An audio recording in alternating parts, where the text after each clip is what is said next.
Bismillahirrahmanirrahim. Assalamualaikum warahmatullahi wabarakatuh.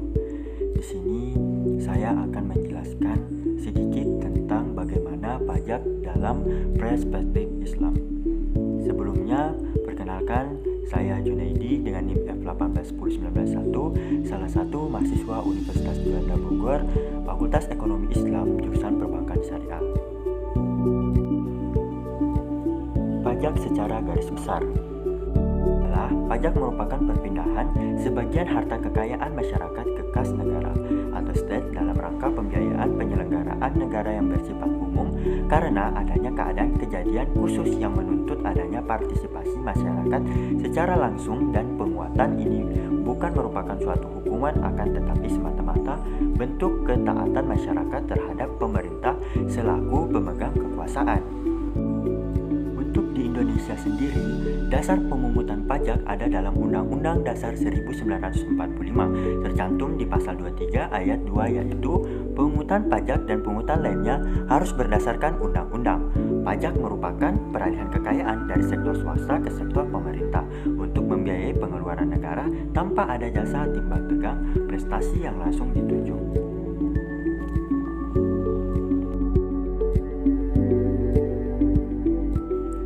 Selanjutnya, hasil dari pungutan pajak sendiri dapat kita lihat secara nyata dalam berbagai bentuk fasilitas umum seperti pembangunan jalan raya, pembangunan rumah sakit, pembuatan jembatan, dan sarana pendidikan seperti sekolah, dan masih banyak lagi.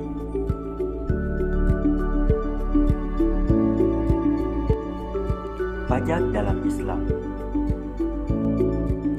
Selanjutnya, dalam istilah bahasa Arab, pajak juga dikenal dengan ad-riba atau bisa juga disebut dengan al-maks, yang artinya pungutan yang ditarik dari rakyat oleh penarik pajak.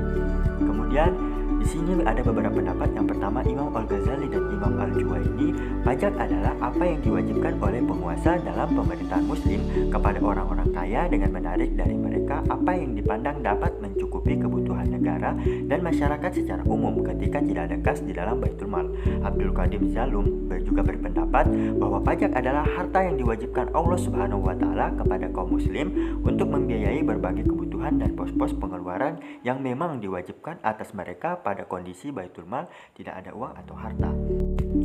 Dalam Islam, terdapat istilah-istilah lain yang mirip dengan pajak atau ad-riba, diantaranya al-jizyah ialah upeti yang harus dibayarkan ahli kitab kepada pemerintahan Islam. Yang kedua ada al-qarz ialah pajak bumi yang dimiliki oleh negara Islam. Yang ketiga al-unsyur ialah bea cukai bagi para pedagang non-muslim yang masuk ke negara Islam. Selanjutnya, ketentuan pajak dalam Islam sendiri. Pajak atau ad-riba bersifat temporer, tidak bersifat kontinu, hanya boleh dipungut ketika Baitul Mal tidak ada harta atau kurang ketika Baitul Mal sudah terisi, maka kewajiban pajak bisa dihapuskan, berbeda dengan zakat yang tetap dipungut sekalipun tidak ada lagi pihak yang membutuhkan. Di sini pajak atau ad-riba hanya dipungut dari kaum muslim, yang kaya tidak dipungut dari selainnya. Orang kaya adalah orang yang memiliki kelebihan harta dari pembiayaan kebutuhan pokok dan kebutuhan lainnya bagi diri dan keluarganya menurut kelayakan masyarakat sekitarnya. Dalam pajak non-Islam kadang-kadang juga dipungut atas orang miskin seperti pajak bumi, bangunan, yaitu PBB dan PPN yang tidak mengenal siapa subjeknya melainkan melihat objek, barang, atau jasa yang dikonsumsinya. Nah, adapun maksudnya ialah dapat dikatakan bahwa pajak sebenarnya diwajibkan bagi orang-orang non-muslim kepada pemerintahan Islam. Tujuannya ialah sebagai bayaran jaminan keamanan mereka saat berada di negara Islam. Ketika pajak tersebut diwajibkan kepada kaum muslimin, di situ para ulama dari zaman sahabat tabi'in hingga sekarang banyak yang berbeda pendapat. Di sini Rasulullah SAW bersabda, "Janganlah kalian berbuat zalim." Beliau mengucapkan 3 kali sesungguhnya tidak halal harta seorang muslim kecuali dengan kerelaan dari pemiliknya. Hadis riwayat Imam Ahmad. Di sini pendapat pertama menyatakan bahwa pajak tidak boleh sama sekali dibebankan kepada kaum muslimin karena kaum muslimin sudah dibebani kewajiban zakatnya. Di antara dalil-dalil syar'i yang melandasi pendapat ini adalah sebagai berikut. Wahai orang-orang yang beriman, janganlah kamu saling memakan harta sesamamu dengan cara yang batil. Quran Surah An-Nisa ayat 9. Dalam ayat ini, Allah melarang hambanya saling memakan harta sesamanya dengan jalan yang tidak dibenarkan, dan pajak adalah salah satu jalan yang batil untuk memakan harta sesamamu.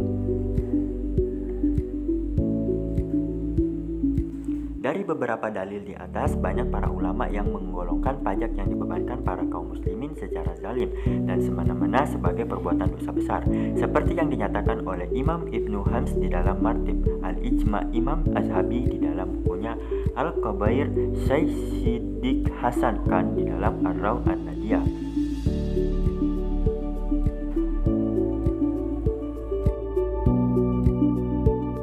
Selanjutnya, pendapat kedua menyatakan bahwa pajak boleh diambil dari kaum muslimin jika memang negara sangat membutuhkan dana, dan untuk menerapkan kebijaksanaan ini pun harus terpenuhi dahulu beberapa syarat.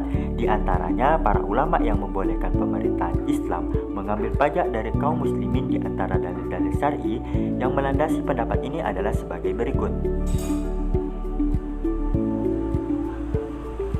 Firman Allah Subhanahu wa taala dalam surah Al-Baqarah ayat 177, di mana pada ayat ini Allah mengajarkan tentang kebaikan hakiki dan agama yang benar dengan menyejahterakan antara pemberian harta yang diberikan kepada kerabat, anak yatim, orang miskin, musafir, orang yang meminta-minta, dan memerdekakan hamba sahaya. Poin-poin dalam penjelasan di atas bukannya hal yang sunnah, tapi termasuk hukumnya fardu karena sejajar dengan hal-hal yang fardu, termasuk zakat karena zakat disebutkan tersendiri. Ayat Al-Quran mengancam orang yang menolak memberikan pertolongan kepada mereka yang memerlukan, seperti halnya dalam surah Al-Ma'un, di mana Allah menganggap celaka bagi orang yang enggan menolong dengan barang yang berguna bersamaan dengan orang yang berbuat ria. Adanya perintah jihad dengan harta, Islam telah mewajibkan umatnya untuk berjihad dengan harta dan jiwa sesuai dengan yang dijelaskan dalam Al-Quran. Maka tidak diragukan lagi bahwa jihad dengan harta itu adalah kewajiban lain di luar zakat. Di antara hak pemerintah dari kaum muslimin adalah menentukan bagian tiap yang sanggup memikul beban jihad dengan harta lain. Setelah memaparkan dua pendapat para ulama di atas beserta dalil-dalilnya, maka jalan tengah dari dua perbedaan pendapat ini adalah bahwa tidak ada kewajiban atas harta kekayaan yang dimiliki seorang muslim selain zakat. Namun jika datang kondisi yang menuntut adanya keperluan tambahan darurat, maka akan ada kewajiban tambahan lain berupa pajak atau ada riba. Pendapat ini sebagaimana dikemukakan oleh Al-Qadi Abu Bakar Ibnu Al-Arabi, Imam Malik, Imam Qurtubi, Imam As-Satibi, Mahmud Salud, dan lain-lain.